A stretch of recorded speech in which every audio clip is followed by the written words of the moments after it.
Good morning mga idol. So meron naman tayong bagong hukay ngayon. So ayan yung ating mga tropa.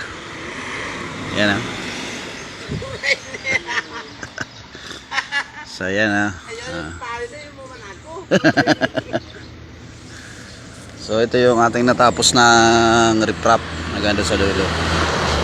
Panibagong hukay na naman tayo mga idol. Panibagong layout na naman. Yan. So ito yung ating bagong hukay. Ayan o, shoutout kay Randy Mendez. Yan. Sa tropa natin dyan. Yan, si Kagawad Romel. Ayan, si Kapitan Juni. Ayan, ayan. Juni Ligado. At si Iski Chairman Randy Mendez. Yan. Ayan, yung ating tropa. Yan o. Mapapansin nyo yung mga lahat ng tauhan ko dito ay mga may posisyon sa barangay.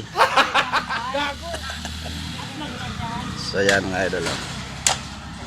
Shout out sa mga taga Sigamot, Libmanan.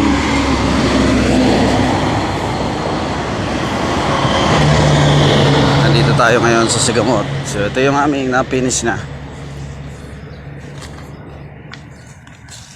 Hanggang dun sa dulo. Yun, mayroong konti pang blutapan mga idol. Doon sa dulo, mayroon na ring hukay doon. Pinahukay lang kahapon. At nag-aantay lang kami ng bato galing Albay.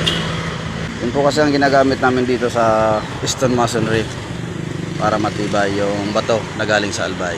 Yan mga idol. So, kung papansin nyo po mga idol, mayroong bahay kubo dito na pagmamayari po ni tatay. Dati po siya ay nandito po siya sa part na to.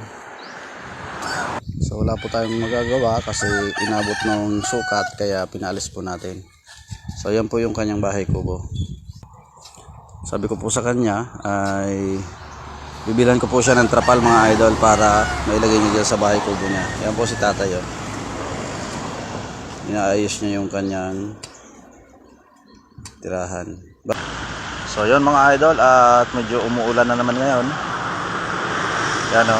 Pero kahit umuulan ay tuloy pa rin ang trabaho namin. Kailangan eh.